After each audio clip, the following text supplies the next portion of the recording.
பிதா குமாரன் பரிசுத்தாவியின் திருப்பெயரிலே ஆமென். ஜெபிப்போம். நேற்றும் இன்றும் என்றும் மாறாதவராயிருக்கிற எங்கள் திரியேக கடவுளே, பிதா குமாரன் பரிசுத்தாவி ஆகிய கடவுளே, உம்மை போற்றுகின்றோம், ஸ்தோத்திரிக்கின்றோம், வணங்குகின்றோம் ஸ்வான். மீண்டும் என் வாழ்விலே இன்னொரு பரிசுத்த நாளுக்குள் பிரவேசிக்கவும் ஓய்வு நாளின் கால வேளையிலே உம்மை தொழுது கொள்ளும்படியான ஒரு ஸ்லாக்கியத்தை நீர் தந்தமைக்காக நன்றி செலுத்துகின்றோம். கடந்த காலங்களெல்லாம் கண்மனை போல பாதுகாத்து ஆசீர்வதித்து மீண்டும் என் வாழ்விலே இன்னொரு புதிய நாளை கூட்டி கொடுத்து இந்த புதிய நாளின் காலை வேளையில் உம்மை தொழுது கொள்ளும்படியான ஸ்லாக்கியத்தை தந்தமைக்காக மீண்டும் உம்மை ஸ்தோத்திரிக்கின்றோம், போற்றுகின்றோம் ஸ்வான். இந்த பரிசுத்த ஆராதனைக்காக நாங்கள் செபிக்கின்றோம். துவக்கம் முதல் கடைசி வரை உடைய பிரசனம் எங்களோடு இருக்க வேண்டுமாய் வேண்டிக்கொள்கிறோம். நாங்கள் பாடுகின்ற பாடல்கள், வாசிக்கின்ற வேதம், உடைய வார்த்தைகள் அனைத்தும் என்னுடைய ஆவிக்குரிய வாழ்க்கைக்கு ஆசீர்வாதமாக பிரயோஜனமாக இருக்க கர்த்தர் கிருபை செய்யும் ஸ்வான். இந்த காணொலி காட்சி மூலமாக உம்மை தொழுது கொள்ள வந்திருக்கின்ற பிள்ளைகள் அனைவரும் விசேஷ வண்ணமாக நீர் ஆசீர்வதிக்க வேண்டுமாய் இந்த ஆராதனையை பொறுப்படுத்திக் கொள்ள வேண்டும் என்று இயேசுவின் நாமத்தில் வேண்டிக் கொள்கிறோம் எங்கள் ஜீவனுள்ள பிதாவே, ஆமென். அன்பார்ந்தே திருச்சபையாரே, உடன் விசுவாசிகளே, சகல பரிசுத்தவான்கள் ஆலய குடும்பத்தாரே, இந்த ஓய்வு நாளின் காலை வேளையில் யாரும் வாழ்த்துகின்றேன், வரவேற்கின்றேன். இந்த பரிசுத்த ஆராதனையிலே என்னுடன் இணைந்து நீங்களும் ஆண்டவரை தொழுது கொள்ளும்படியாக உங்களை கேட்டுக்கொள்கின்றேன். திருத்துவ திருநாளுக்கு பின் வரும் 15ஆம் ஞாயிறு காலை பரிசுத்த ஆராதனையை நாம் ஆரம்பிப்போம்.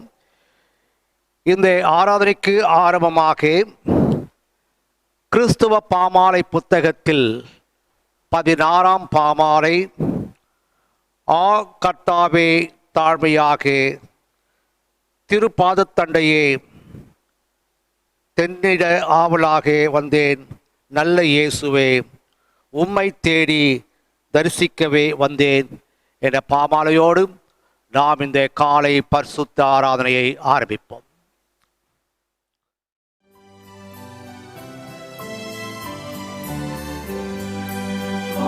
கர்த்தாவே தாழ்மையாக திருப்பாத தண்டையே தெண்ட நீட ஆவலாக வந்தேன், நல்ல இயேசுவே உம்மை தேடி தரிசிக்கவே வந்தேன்.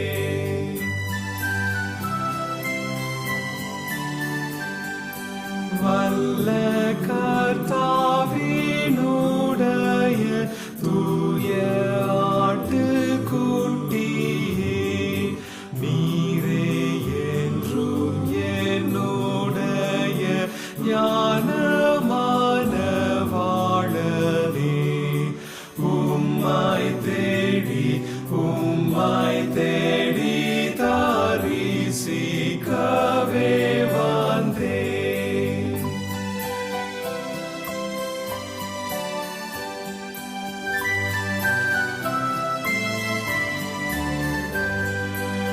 என் பிரார்த்தனையை கேளும், அத்தியந்த பணிவாய் கெஞ்சும் என்னை ஏற்றுக்கொள்ளும், உம்முடைய பிள்ளையாய் உம்மை தேடி தரிசிக்கவே வந்தேன்.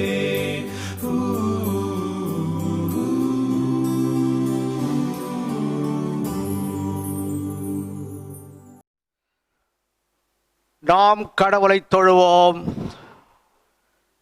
கடவுள் ஆவியாயிருக்கிறார்.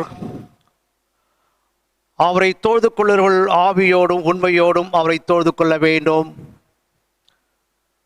நம்முடைய பிதாவாகிய கடவுளாலும் கர்த்தராகிய இயேசு கிறிஸ்துவினாலும் உங்களுக்கு கிருபையும் சமாதானமும் உண்டாவதாக.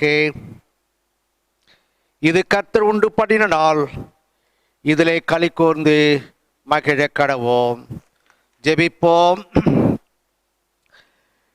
எங்கள் தந்தையாம் கடவுளே, உமது வல்லமையாலும் ஞானத்தாலும் எல்லாவற்றையும் படைத்து உமது குமாரனை எங்கள் இரட்சகராக தரும்படி உலகத்தில் அன்பு கூர்ந்தீரே, உமை போற்றுகிறோம்.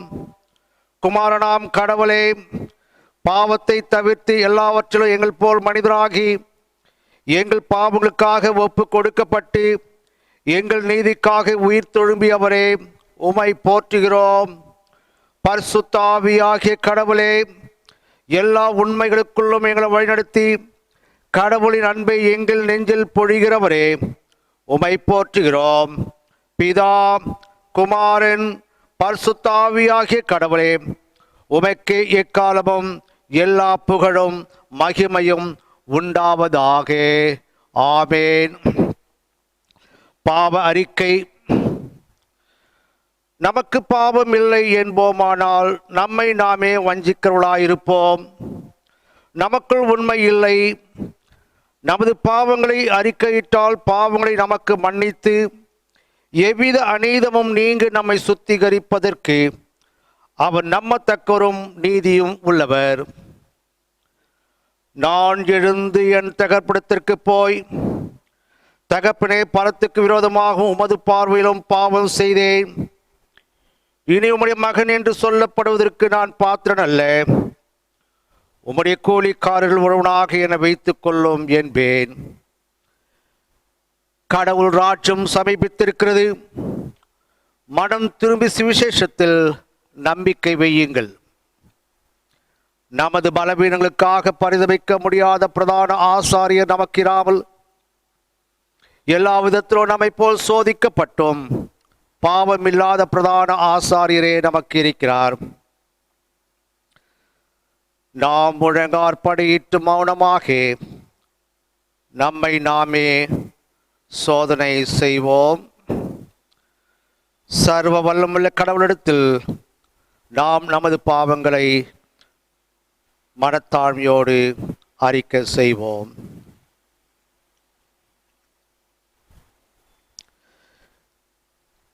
கிறிஸ்துவ கீர்த்தனை புத்தகத்தில் 103ஆம் கீர்த்தனை.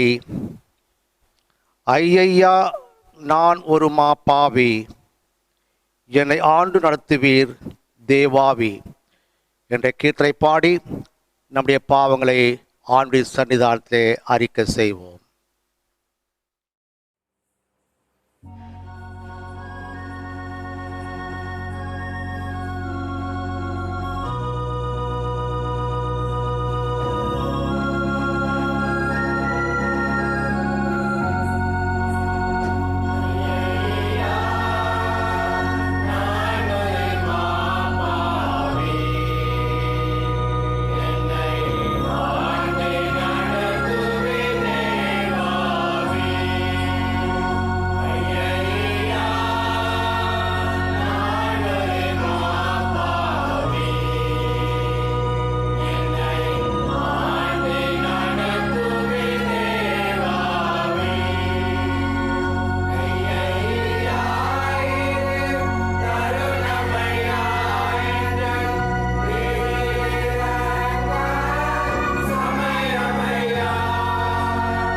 பாவங்களை அறிக்கை செய்த நாம் ஆண்டவரிடத்தில் பாவ மன்னிப்பின் நிச்சயத்தை பெற்றுக்கொள்வோம்.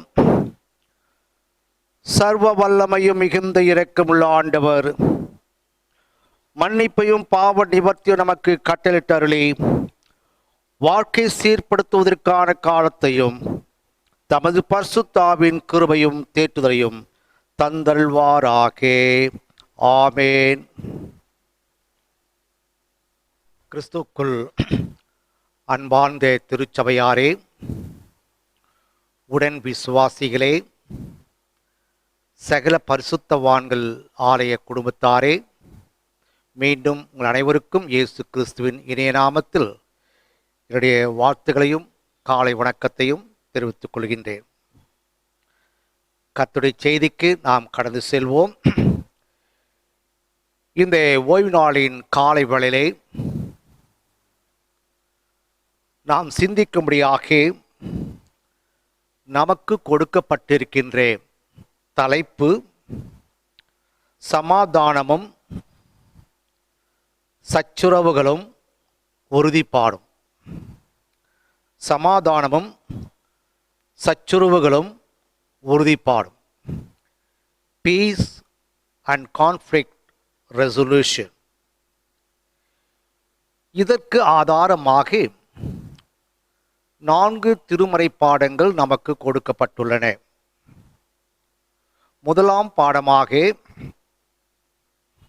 ஆதியாகமம் 13ஆம் அதிகாரம் வசனங்கள் 2 முதல் 12 வரை. இரண்டாம் பாடமாக அப்போஸ்தலர் நடபடிகள் 6ஆம் அதிகாரம் வசனங்கள் 1 முதல் 6 வரை. மூன்றாம் பாடமாக சங்கீதங்களின் புஸ்தகம் 16ஆம் சங்கீதம். நான்காம் பாடமாக பரிசுத்த மத்தேயு எழுதின சுவிசேஷம் 20ஆம் அதிகாரம் வசனங்கள் 1 முதல் 16 வரை. ஜெபிப்போம். என் கண்மலையும் மீட்புமாகிய கர்த்தாவே, என் வாயின் வார்த்தைகளும் நம் அனைவருடைய இருதயத்தின் தியானமும் உம்முடைய சமூகத்தில் பிரீதியாய் இருப்பதாக. ஆமென். கிறிஸ்துவுக்குள் அன்பார்ந்தவர்களே,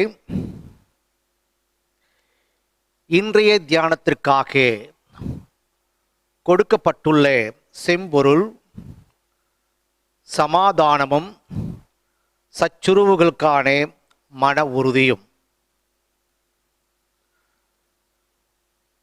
சமாதானமும் பிரச்சனைகளுக்கான தீர்வு அல்லது அமைதி மற்றும் மோதலுக்கான தீர்வு. ஆகிய இந்த காலை வேளையிலே நமக்கு கொடுக்கப்பட்டிருக்கின்ற வேத பகுதியிலிருந்து இந்த தலைப்பின் கீழ் சற்று நேரம் ஆண்டுடைய செய்தி நாம் தியானிப்போம்.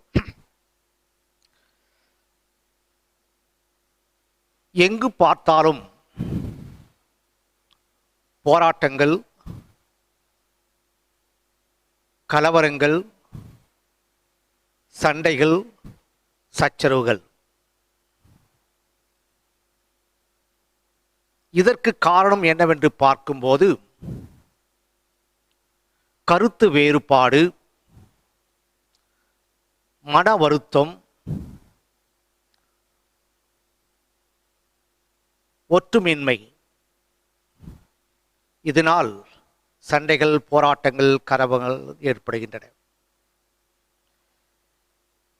இந்த சண்டை மோதல் ஏற்படும் போது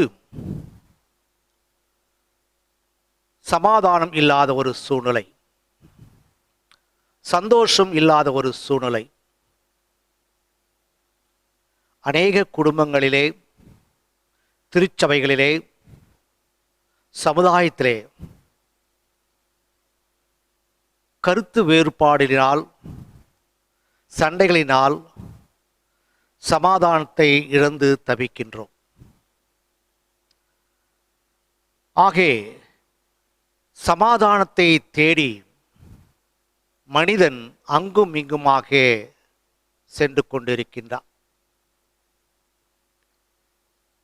புண்ணிய ஸ்தலங்களை நோக்கி சென்று கொண்டிருக்கின்றான். கடவுளை நோக்கி சென்று கொண்டிருக்கின்றான். ஆண்டுடைய ஊழியக்காரர்களை நோக்கி சென்று கொண்டிருக்கின்றான். சாமியார்களை நோக்கி சென்று கொண்டிருக்கின்றான். ஆக இந்த போராட்டங்கள் தீர்க்கப்படவும் சமாதானத்தை அடையவும் மக்கள் ஆவலாக இருக்கிறார்.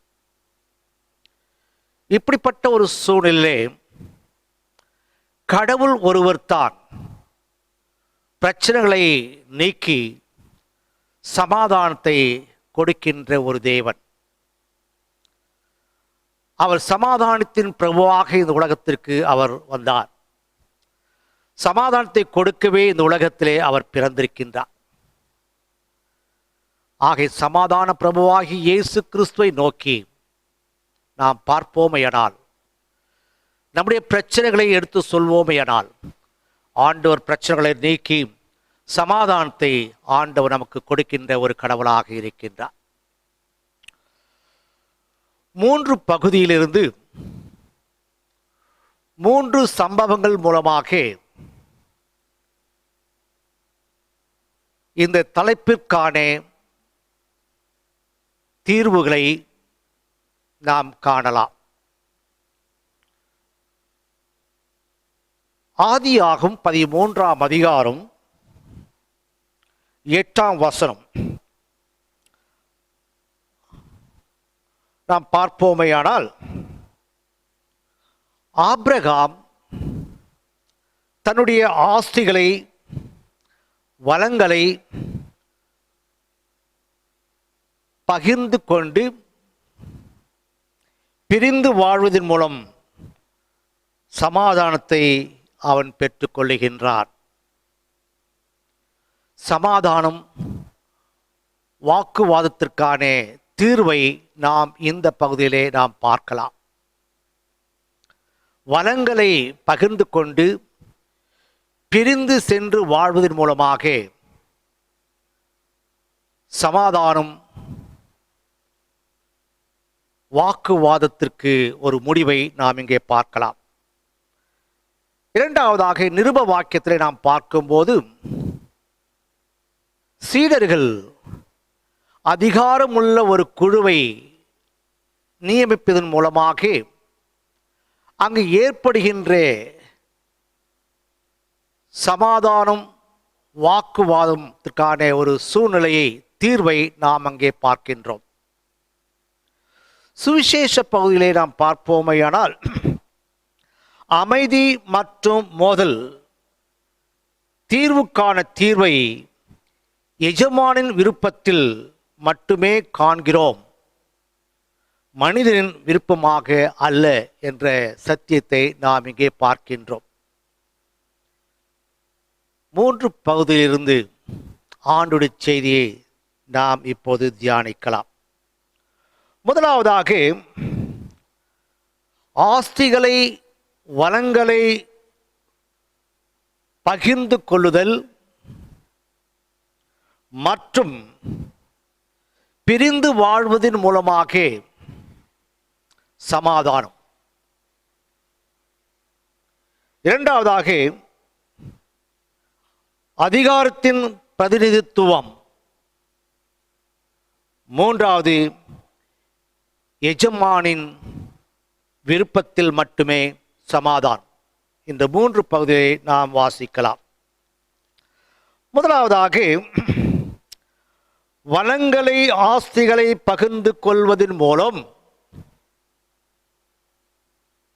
சமாதானம் மோதலுக்கான தீர்வுகளை நாம் அங்கே பார்க்கலாம். ஆதியாகும் 13ஆம் அதிகாரம் 8ஆம் வசனம், ஆபிரகாம் லோத்தை நோக்கி, எனக்கும் உனக்கும் என் மெய்ப்பருக்கும் உன் மெய்ப்பருக்கும் வாக்குவாதம் வேண்டாம், நாம் சகோதரர் என்று ஒரு நல்ல ஆலோசனையை ஆபிரகாம் இங்கே லோத்துக்கு கொடுக்கின்றார். வாக்குவாதம். ஆபிரகாம் லோத்து எகிப்தை விட்டு தென் தேசமாக புறப்பட்டு பெத்தேலுக்கு வருகிறார்கள். அந்த இடத்தில் இருவரும் சேர்ந்து ஒரு நல்ல தீர்மானத்தை எடுக்கிறார்கள். நாம் இருக்கின்ற இடம் நாம் தொடர்ந்து வாழ்வதற்கு ஏற்ற சூழ்நிலை இல்லை. ஆபிரகாமுக்கு ஆஸ்தி பாஸ்திகள், ஆடு மாடுகள் ஏராளமாக இருக்கிறது. அவன் தனவந்தனாக, ஐஸ்வர்யவந்தனாக, சீமானாக இருக்கின்றான். லோத்து தன்னுடைய சகோதரனுடைய மகன் லோத், அவனுக்கும் ஆஸ்தி பாஸ்திகள், ஆடு மாடு அதிகமாக காணப்படுகின்றது. ஆக இருவரும் சேர்ந்து வாழ்வது மிக கடினமாக காணப்படுகின்ற ஒரு சூழ்நிலையிலே ஆபிரகாம் நல்ல ஆலோசனை கொடுக்கின்றான். நாம் இருவரும் ஒரு குடும்பத்தை சேர்ந்தவர்கள், நாம் சகோதரர்கள், நமக்குள் வாக்குவாதம் எதற்கு? உனக்கும் எனக்கும் ஏன் வாக்குவாதம்? என்னுடைய மெய்ப்பொருளுக்கும் உன்னுடைய மெய்ப்பொருளுக்கும் வாக்குவாதம் எதற்கு? சண்டை எதற்கு? நாம் பெற்றிருக்கின்ற ஆஸ்திகளை, வளங்களை நாம் பகிர்ந்து கொண்டு நாம் பிரிந்து வாழ்வதன் மூலமாக நம்முடைய பிரச்சனைகளுக்கு ஒரு முடிவு வரும் என்று ஆபிரகாம் லோத்துவிடம் சொல்லுகின்றார். லோத் யோர்தான் பக்கமாக பிரிந்து போகின்றான். ஆபிரகாம் கானான் பக்கமாக பிரிந்து செல்கிறார்கள். தன்னுடைய ஆஸ்திகளை, வளங்களை பகிர்ந்து கொண்டு இருவரும் இரண்டு திசையிலே பிரிந்து செல்லுகின்றார்கள். இரண்டு திசையிலே அவர்கள் சென்று வாக்குவாதத்திற்கு ஒரு முடிவை கொண்டு வருகிறார்கள். இருவரும் தன்னுடைய மேய்ப்பர்களோடு, ஆடு மாடுகளோடு மகிழ்ச்சியாக, சந்தோஷமாக வாழ்கின்றார்கள். கிறிஸ்துவுக்குள் அன்பார்ந்தவர்களே, முரண்பாடு 8ஆம் வசனத்திலே வாக்குவாதம் என்ற சொல் பயன்படுத்தப்பட்டுள்ளது. இந்த வாக்குவாதம் சமாதானத்தை கெடுக்கின்றதாக காணப்படுகின்றது, ஒற்றுமையை கெடுக்கின்றதாக காணப்படுகின்றது. ஆக அந்த வாக்குத்தத்திற்கு ஒரு முடிவு வைப்போமேயானால் நாம் சந்தோஷமாக, ஒற்றுமையாக, மகிழ்ச்சியாக வாழ முடியும் என்பதை நாம் இங்கே பார்க்கின்றோம். ஆக கிறிஸ்துவுக்குள் அன்பார்ந்த திருச்சபையாரே, நம்முடைய வளங்களை, ஆஸ்திகளை சில நேரங்களிலே நாம் பகிர்ந்து கொள்ளுகின்றோம். குடும்பங்களிலே பிள்ளைகள் திருமணமான உடனே பிள்ளைகளை பிரித்து வைக்கின்றோம். நமக்குள் சண்டை வேண்டாம், கருத்து வேறுபாடு வேண்டாம், மன வருத்தம் வேண்டாம். ஆக நீங்கள் குடும்பமாக தனித்து வாழுங்கள் என்று சொல்லி அவளுக்கு வேண்டிய அனைத்து பொருட்களையும் ஆஸ்திகளையும் கொடுத்து அவளை ஆஸ்வதிக்கின்றோம். இருப்பினும் சில நேரங்களிலே ஆஸ்திகளை பகிர்ந்து கொண்ட பின்பும், பிரிந்து சென்ற பின்பும் மன வருத்தம் ஏற்படுகின்றது. சரியாக பகிர்ந்து கொடுக்கவில்லை, ஏற்ற தாழ்வுகள் உண்மையாக பிரித்து கொடுக்கவில்லை என்று மீண்டும் கலவரங்கள் ஏற்படுவதை நாம் பார்க்கின்றோம். கிறிஸ்துவுக்குள் அன்பார்ந்த திருச்சபையாரே, சமாதானமும் கலவரம் மோதலுக்கான தீர்வு நம்முடைய வளங்களை, ஆஸ்திகளை பகிர்ந்து கொண்டு பிரிந்து செல்வதன் மூலமாக உலக பிரகாரமான சமாதானத்தை நாம் பெறலாம் ஒழிய நிறைவான சமாதானத்தை பெற முடியாது. ஆக நிறைவான சமாதானத்தை கொடுக்கின்றவர் கடவுள் ஒருவர் தான். அந்த கடவுளத்தில் நாம் செல்வோமையானால் ஆண்டவர் நம்முடைய பிரச்சனைகளை தீர்த்து நமக்கு நிறைவான சமாதானத்தை, சந்தோஷத்தை கொடுக்கின்ற ஒரு கடவுள் என்பதை இப்பகுதியிலே நாம் புரிந்து கொள்ள வேண்டியவர்களாக இருக்கின்றோம். இரண்டாவதாக, அதிகாரத்தின் பிரதிநிதித்துவம், ரெப்ரசன்டேஷன் ஆஃப் அத்தாரிட்டி. முதல்ல ரிசோர்ஸ் ஷேரிங் அண்ட் செப்பரேஷன், இரண்டாவது ரெப்ரசன்டேஷன் ஆஃப் அத்தாரிட்டி. அப்போஸ்தலர் 6ஆம் அதிகாரம் வசனங்கள் 1 முதல் 6 வரை அதிகாரத்தின் பிரதிநிதித்துவம் என்ற ஒரு பகுதியை நாம் இங்கே பார்க்கலாம். அப்போஸ்தலர் 6ஆம் அதிகாரம் முதல் வசனம், அந்நாட்களிலே சீஷர்கள் பெருகின போது கிரேக்கரானவர்கள் தங்கள் விதவைகள் அன்றாட விசாரணையில் திட்டமாய் விசாரிக்கப்படவில்லை என்று எபிரேயருக்கு விரோதமாய் முறுமுறுத்தார்கள்.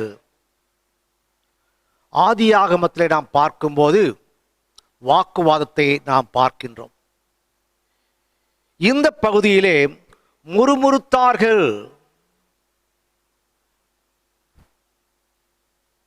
கிரேக்கர்கள் தங்களுடைய குறைகளை சீடர்களிடத்திலே கொண்டு வருகிறார்கள். எங்கள் விதவைமார்கள் சரியாக கவனிக்கப்படவில்லை, சரியாக அவளுக்கு பணிவிடை செய்யவில்லை, சரியாக உணவு பகிர்ந்து கொடுக்கவில்லை என்பதை கிரேக்கர்கள் எபிரேயர்களுக்கு விரோதமாக குறை சொல்லுகின்றார்கள். அவர்களை நன்றாக நீங்கள் கவனிக்கிறீர்கள், எபிரேய விதவைகளை நன்றாக கவனிக்கிறீர்கள், ஆனால் எங்கள் விதவைகளை சரியாக கவனிப்பதில்லையே என்று குறையை ஸ்ரீடத்திலே கிரேக்கர்கள் கொண்டு வருகிறார்கள், முறுமுறுக்கிறார்கள். சீடர்கள் சொல்லுகின்றார், எங்களுடைய வேலை ஜெபிக்கின்ற வேலை, ஆணுடைய செய்தியை எடுத்து சொல்லுகின்ற ஒரு வேலை, ஆணுடைய திருப்பணியை ஆற்றுகின்ற ஒரு வேலை. ஆகவே உங்களுடைய பிரச்சனைகளை தீர்ப்பதற்கு ஒரு சிறிய குழுவை நாம் நியமிக்கலாம். 7 பேர் கொண்ட ஒரு சிறிய குழுவை நாம் நியமிக்கலாம். அந்த குழு உங்களுடைய பிரச்சனைகளை தீர்க்கும், உங்களை விசாரித்து உங்களுக்கு வேண்டிய உணவுகள் கொடுக்கப்படும், உங்களுக்கு பணிவிடை அவர்கள் செய்வார்கள் என்று ஒரு நல்ல ஆலோசனை சீடர்கள் இங்கே அவர்களுக்கு கொடுக்கிறார். அதன் அடிப்படையிலே 5ஆம் வசனத்திலே சொல்லுகின்ற வண்ணமாக 7 பேர் கொண்ட ஒரு சிறிய குழுவை சீடர்கள் நியமிக்கின்றார்கள். இந்த யோசனை சபையார் எல்லோருக்கும் பிரியமாயிருந்தது. அப்போது விசுவாசமும் பரிசுத்த ஆவியும் நிறைந்தவனாகிய ஸ்தேவானையும் பிலிப்பையும் பிரோகோரையும் நீகானோசையும் தீமோனையும் பர்மேனாவையும் யூத மார்க்கத்தானவனான அந்திரேக்கியா பட்டத்தனாகிய நிக்கோலையும் தெரிந்து கொண்டார்கள். இந்த 7 பேர் பரிசுத்த ஆவியை பெற்றவர்கள், நற்சாட்சி பெற்றவர்கள், விசுவாசம் உள்ளவர்கள். ஆக இந்த 7 பேரை தெரிவு செய்து இந்த 7 பேரையும் சீடர்கள் மத்தியிலே கொண்டு வந்து அவர்கள் அவருடைய கைகளை அருமையில் வைத்து ஜெபித்தார்கள். அவர்களை அப்போஸ்தலருக்கு முன்பாக நிறுத்தினார்கள். இவர்கள் ஜெபம் பண்ணி அவர்கள் மேல் கைகளை வைத்தார்கள். அதிகாரத்தை அவளுக்கு கொடுத்தார்கள். சீடர்கள் ஏற்பட்டிருக்கின்ற பிரச்சனைகளை தீர்ப்பதற்காக 7 பேர் கொண்ட குழுவை நியமித்து அவளுக்கு ஜெபித்து அதிகாரத்தை கொடுக்கிறார்கள். கிறிஸ்துவுக்குள் அன்பார்ந்த திருச்சபையாரே, நாம் வாழ்கின்ற சமுதாயத்திலே, திருச்சபைகளிலே பிரச்சனைகள் வரும்போது ஒரு சிறிய குழுவை நாம் நியமிக்கின்றோம். அவளை விசாரித்து அவளுக்கு நியாயம் செய்ய வேண்டும், அவருடைய பிரச்சனைகளுக்கு தீர்வு காண வேண்டும் என்பதற்காக ஒரு சிறிய குழுவை நாம் நியமிக்கின்றோம். சில நேரங்களிலே இந்த குழுவானது தன்னுடைய கடமைகளை செய்து பிரச்சனைகளை தீர்த்து சமாதானத்தை உருவாக்குகின்றார்.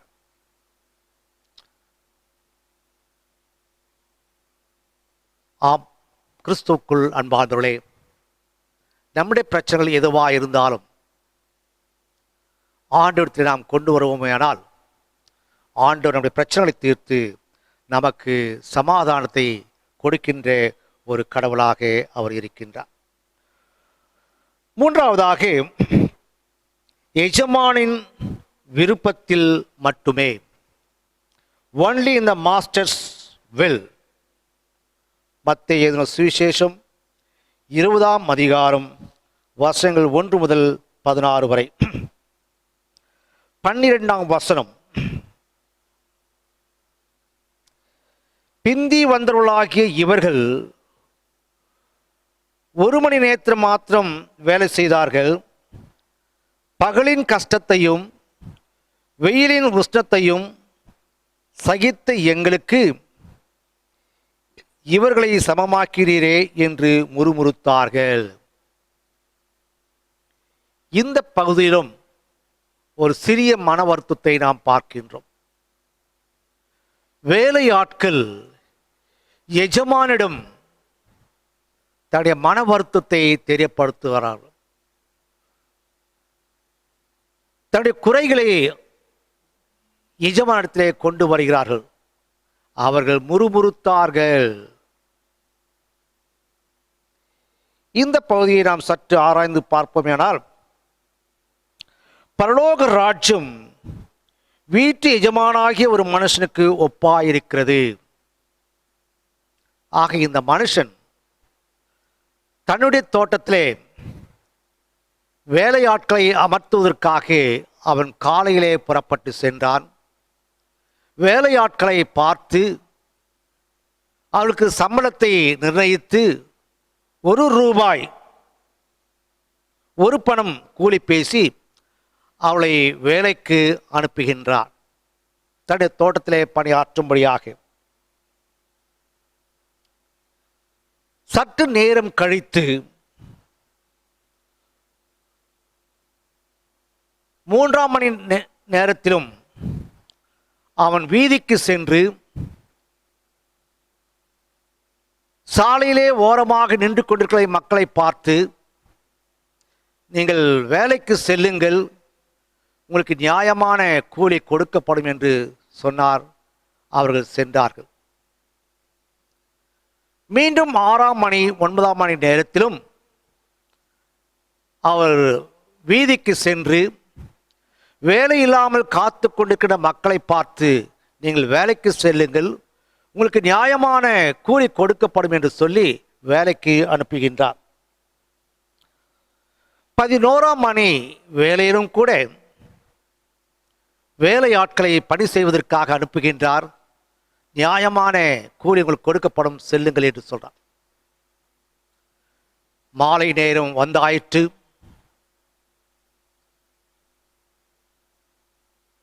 தன்னுடைய இடத்திலே பணி செய்கின்ற மனிதனை அழைத்து, வேலை செய்கின்றவர்களுக்கு கூலி கொடு, பிந்தி வந்தவர்களுக்கும் முந்தி வந்தவர்களுக்கும் அவளுக்கு கூலி கொடுங்கள் என்று சொல்லுகின்றார். அவனமாகவே திராட்சை தோட்டத்துக்கு எஜமான் தன் காரியக்காரனை நோக்கி, நீ வேலையாட்களை அழைத்து பிந்தி வந்தவர்கள் தொடங்கி முந்தி வந்தவர்களுக்கு அவளுக்கு கூலி கொடுங்கள் என்று சொன்னார். ஆக கடைசியாக வந்தவனை அழைத்து அவனுக்கு கூலி கொடுக்கின்றார். ஒரு பணம் அவன் வாங்கி செல்லுகின்றான். ஆக முந்தி வந்தவன் நமக்கு இன்னும் அதிகமாக கிடைக்கும். கடைசி நேரத்தில் வந்தவனுக்கு ஒரு பணம் கொடுக்கும்போது, நாம் காலையிலே வந்தோம், முந்தியே வந்தோம், ஆக இன்னும் அதிகமாக நமக்கு கிடைக்கும் என்று எண்ணினான். ஆக அனைவருக்கும் ஒரு பணம் கொடுக்கப்பட்டது. அப்போ முந்தி வந்தவன் எஜமானிடத்திலே முறுமுறுக்கிறார். இது என்ன நியாயம்? நான் காலையிலிருந்து வந்து உழைத்து வெயிலிலேயும் உஷ்டத்திலேயும் நான் கஷ்டப்படுகின்றேன், எனக்கு ஒரு பணம், கடைசி நேரத்தில் வருகின்றவனுக்கு ஒரு பணம், இது என்ன நியாயம் என்று முறுமுறுக்கின்றார். அப்போது எஜமான் சொல்லுகின்றார், உன்னுடையதை நீ வாங்கி கொண்டு போ, உனக்கு கொடுத்தது போலே பிந்தி வந்தவனாகி இவனுக்கும் கொடுப்பது என்னுடைய இஷ்டம், என்னுடைய பணம், என்னுடைய இஷ்டம், என்னுடையதை என் இஷ்டப்படி செய்ய எனக்கு அதிகாரம் இல்லையா? நான் தயாளனாய் இருக்கிறபடியால் நீ வன்கணவனாய் இருக்கலாமா என்றார். என்னுடைய பணம் கொடுப்பதிலே உனக்கு என்ன குறை? அனைவரும் இங்கே எஜமான் முந்தி வந்தவனையும் பிந்து வந்தவனையும் சமமாக எண்ணுகின்றார். ஆம், கிறிஸ்துவுக்குள் அன்பார்ந்த திருச்சபையாரே, ஆணுடைய பார்வையிலே நாம் அனைவரும் ஒன்றுதான். உயர்ந்தவர்கள் தாழ்ந்தவர்கள் அல்ல, பணக்காரர் ஏழை இல்லை. ஆணுடைய பார்வையிலே அனைவரும் ஒன்று. ஆக கிறிஸ்துவுக்குள் அன்பார்ந்தவர்களே, ஆண்டவர் நல்ல குணம் கொண்டவர், அன்புள்ளவர், தயாள குணம் கொண்டவர், அனைவருக்கும் சமமாக ஆசீர்வாதங்களை அவர் கொடுக்கின்றார்.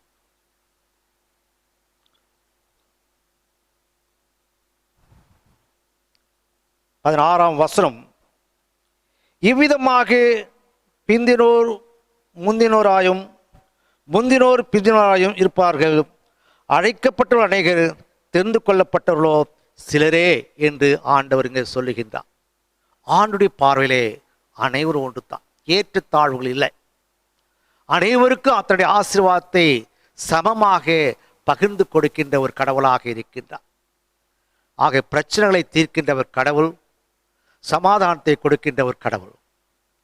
ஆக சமாதானத்தை இழந்து மனிதன் சமாதானத்தை பெறுவதற்காக எங்கெங்கோ அலைந்து செல்லுகின்றார். ஆண்டவரத்தில் நாம் வருவோமையானால் ஆண்டவர் நம்முடைய குறைகளை தீர்த்து நம்முடைய வாக்குத்தத்தங்களுக்கும் முறுமுறுப்புக்கும் முட்டுப்புள்ளி வைத்து மோதல்களை அறவே ஒழித்து ஆண்டவர் நமக்கு நல்ல தீர்வை கொடுக்கின்ற ஒரு கடவுளாக இருக்கின்றார். சமாதானத்தை அருளுகின்ற ஒரு கடவுளாக இருக்கின்றார். அந்த கடவுளை நாம் நோக்கி பயணம் செய்வோம். சமாதானத்தின் கடவுளோடு இணைந்து நாம் நம்முடைய வாழ்க்கையை தொடர்வோம். கடவுள் நமக்கு சமாதானத்தை கொடுக்கின்றவராக அவர் இருக்கின்றார்.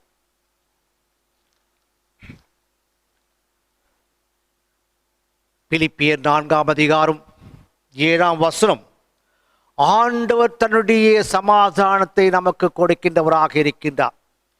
எல்லா புத்திக்கும் மேலான தேவ சமாதானத்தையும் நம்முடைய இருதயங்களையும் சிந்தனைகளையும் கிறிஸ்து இயேசுக்குள்ளாக காத்து கொள்ளும் என்று ஆண்டவர் சொல்லுகின்றார். ஆண்டவர் தன்னுடைய சமாதானத்தை நமக்கு அருளுகின்ற ஒரு கடவுளாக இருக்கின்றார். இயேசு இந்த உலகத்தை விட்டு பிரிந்து செல்வதற்கு முன்பாக தன்னுடைய சமாதானத்தை குறித்து சீஷர்களோடு அவர் விவரிக்கின்றார். என்னுடைய சமாதானத்தை உங்களுக்கு வைத்து போகின்றேன், என்னுடைய சமாதானத்தையே உங்களுக்கு கொடுக்கின்றேன். உலகத்துக்குரிய சமாதானம் அல்ல. நம்முடைய ஆஸ்திகளை பகிர்ந்து கொள்வதன் மூலமாக நிறைவான சமாதானத்தை பெற முடியாது. குழுக்களை அமைப்பதன் மூலமாக நிறைவான சமாதானத்தை பெற முடியாது. மனிதர்கள் மூலமாக நிறைவான சமாதானத்தை பெற முடியாது. கடவுள் ஒருவர் தான் நமக்கு நிறைவான சமாதானத்தை கொடுக்கின்றவர். நம்முடைய பிரச்சனைகளை தீர்த்து நமக்கு சமாதானம் கொடுக்கின்ற கடவுள். ஆகவே ஆண்டவரை கரம் பிடித்து நாம் செல்வோம். ஆண்டு நம்முடைய வாழ்விலும் நம்முடைய குடும்பங்களிலேயும் திருச்சபையிலேயும் சமுதாயத்திலும் பிரச்சனைகளை தீர்த்து சமாதானத்தை ஆண்டவர் நமக்கு கொடுப்பாராக. ஆமென்.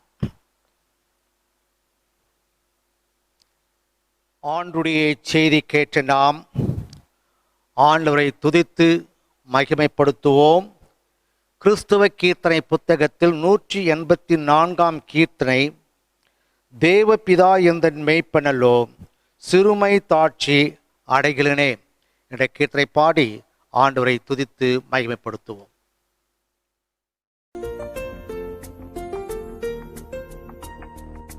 தேவபிதா எந்தன் மெய்ப்பனல்லோ சிறுமை தாட்சி அடைகிலனே. தேவபிதா எந்தன் மெய்ப்பனல்லோ சிறுமை தாட்சி அடைகிலனே. ஆவலதாய் என்னை பைம்புண்மே அவர் மெய் தமர் நீரருளுகின்றார். தேவபிதா எந்தன் மெய்ப்பனல்லோ. ஆத்துமம் தன்னை குளிரப் பண்ணி அடியேன் கால்களை நீதி என்னும். ஆத்துமம் தன்னை குளிரப் பண்ணி அடியேன் கால்களை நீதி என்னும். நேர்த்தியாம் பாதையில் அவர் நிமித்தம் நிதமும் சுகமாய் நடத்துகின்றார். தேவபிதா எந்தன் மெய்ப்பனல்லோ.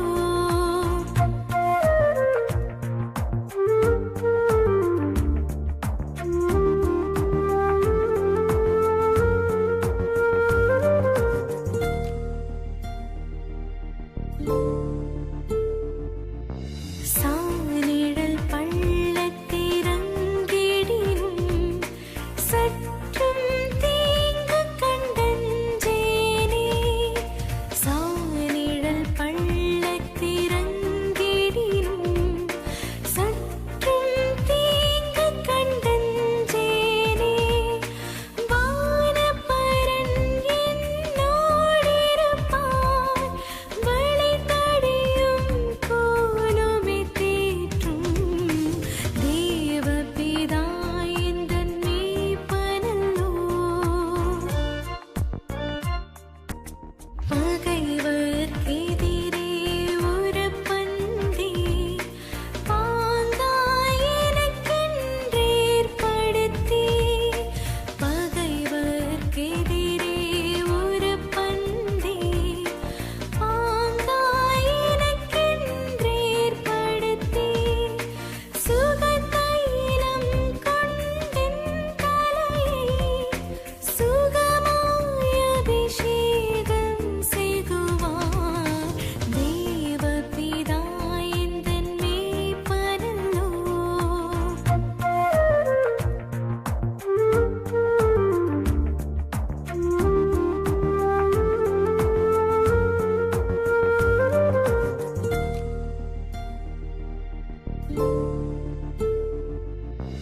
ஆயுள் முழுவதும் என் பாத்திரம் அருளும் நலமுமாய் நிரம்பும். ஆயுள் முழுவதும் என் பாத்திரம் அருளும் நலமுமாய் நிரம்பும்.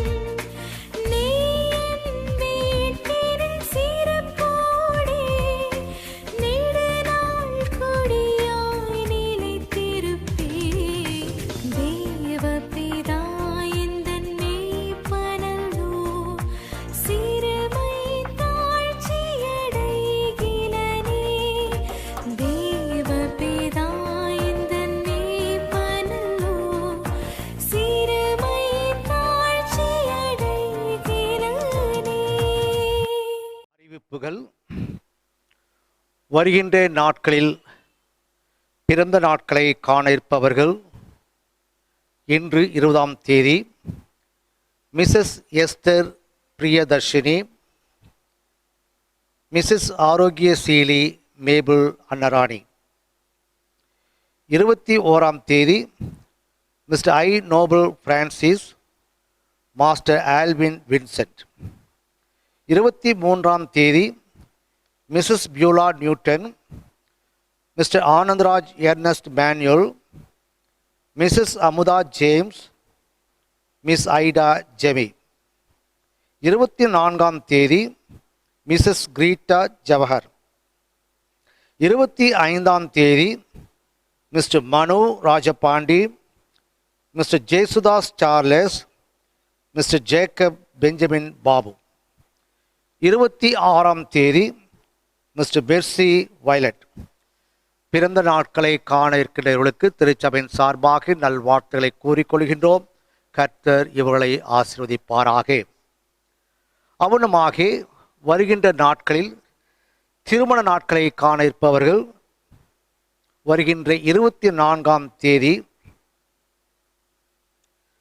Mister Richard Joel, Mrs Ellen Sugitha Richard, Mr Jabaraj Fenn, Mrs Sumathi Hilda Jabaraj, Mr Michael, Mrs Caroline Deepa. 25ஆம் தேதி மிஸ்டர் ஆர் கிறிஸ்டோஃபர், மிஸ்ஸஸ் ஜெயலிண்டா.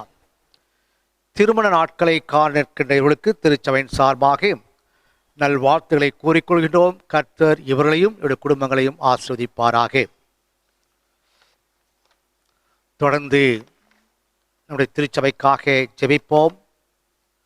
வயதான பெற்றோர்களுக்காக ஜெபிப்போம். சுகவீனமுள்ளவர்களுக்காக நாம் ஜெபிப்போம். மிக சிறப்பாக கொரோனா தொற்று நோயினால் பாதிக்கப்பட்டிருக்கின்ற மக்களுக்கு முழுமையான சுகத்தை கொடுக்க நாம் ஜெபிப்போம். ஒவ்வொரு ஞாயிற்றுக்கிழமையும் காலை 8 மணி முதல் மாலை 5 மணி வரை நம்முடைய ஆலயம் திறந்து வைக்கப்படும். விருப்பமுள்ளவர்கள் ஆலயத்திற்கு வந்து நீங்கள் உங்களுடைய காணிக்கை படைத்து ஜெபித்து செல்லும்படியாக உங்களை அன்போடு நான் கேட்டுக்கொள்கின்றேன். ஜெபிப்போம். எங்களை அதிகமாய் நேசிக்கிற நல்ல ஆண்டவரே, கிருபையுள்ள கர்த்தாவே, இந்த பரிசுத்தமான நாளுக்காக நன்றி செலுத்துகின்றோம். இந்த காலை ஆராதனை துவக்க முதலில் மட்டுமாக உடைய பிரசனம் எங்களோடு இதற்காக நன்றி செலுத்துகின்றோம். நாங்கள் பாடிய பாடல்கள், வாசித்த வேதம் அனைத்தும் உடைய நாமத்திற்கு மகிமையுள்ளதாக இருக்க கிருபை செய்யும் சுவாமி. இந்த காலை வேளையிலே ஆண்டவருடைய வார்த்தைகள் மூலமாக எங்களோடு பேசியதற்காக நன்றி செலுத்துகின்றோம்.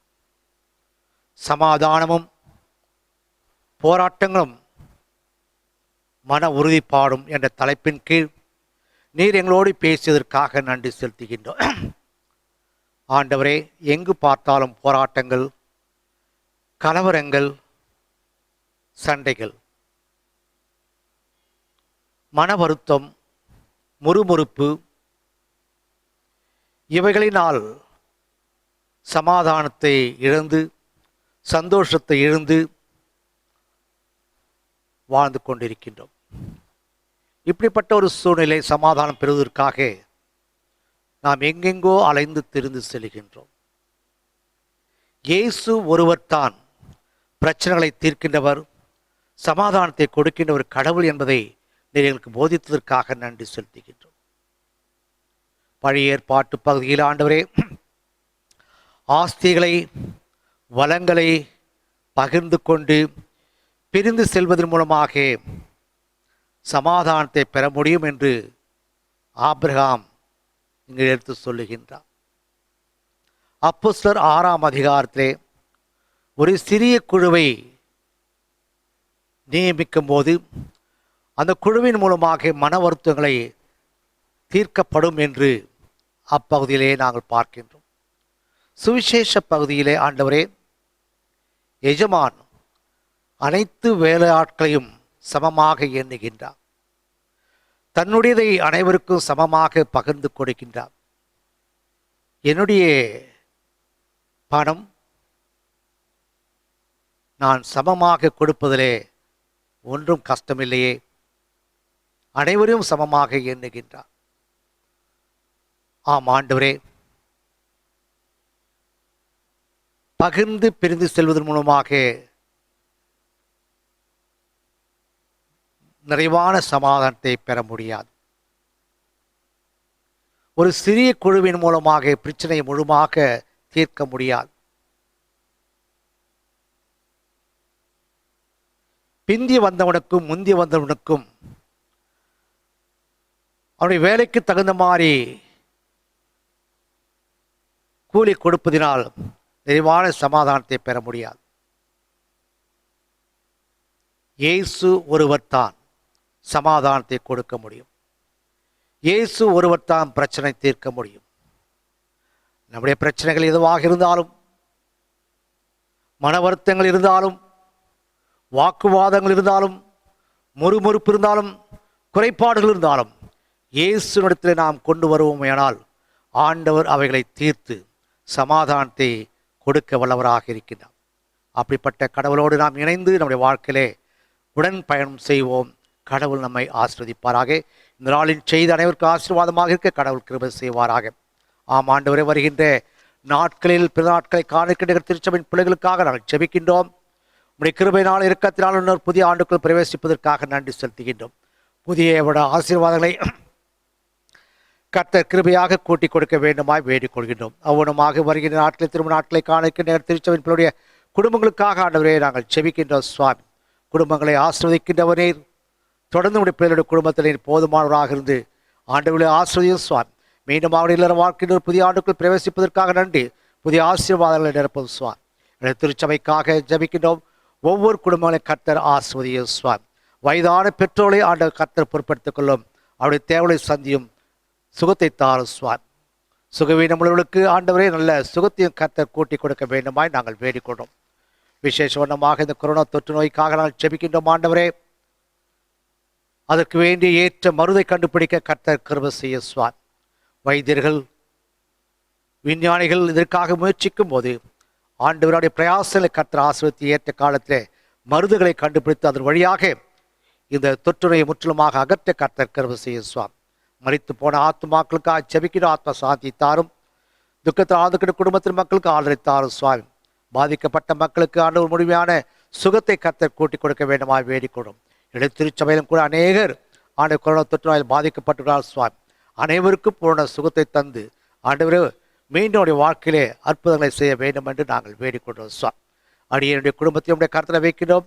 ஆண்டவர் தாமே தொடர்ந்து ஆசீர்வதியும். சுவாமி, சர் ஜானுடைய குடும்பத்தை கர்த்தர் பொறுப்படுத்திக் கொள்ளும். தேவையை சந்தியும். சுவாமி, மீண்டும் அனைவரும் உடைய கர்த்தரை தாழ்த்துகின்றோம். கர்த்தர் பொறுப்படுத்திக் கொள்ளும். இயேசு கிறிஸ்து மூலம் வேண்டிக் கொள்கிறோம் எங்கள் ஜீவனுள்ள பிதாவே, ஆமேன். என் ஆத்துமாவே கர்த்தரை ஸ்தோத்ரி, என் முழு உள்ளமே பரிசுத்த நாமத்தை ஸ்தோத்ரி. என் ஆத்துமாவே கர்த்தரை ஸ்தோத்ரி, அவர் செய்த சகல உபகாரங்களை மறுவாதீர். ஆமேன். நம்முடைய ஆண்டவராகிய இயேசு கிறிஸ்துவின் கிருபையும் பிதாவாகிய தேவனுடைய அன்பும் பரிசுத்த ஆவியின் ஐக்கியம் நாம் அனைவரோடும் அனைத்து குடும்பத்தின் மக்களோடும் இன்றும் என்றும் சதா நாட்களிலும் நிலைத்திருப்பதாக. ஆமேன். கர்த்தர் நம்மோடு இருப்பாராக. அவர் நமது ஆவியோடு இருப்பாராக. சமாதானத்தோடு கடந்து செல்வோம் கர்த்தருடைய நாமத்தினாலே. ஆமென். God bless you all.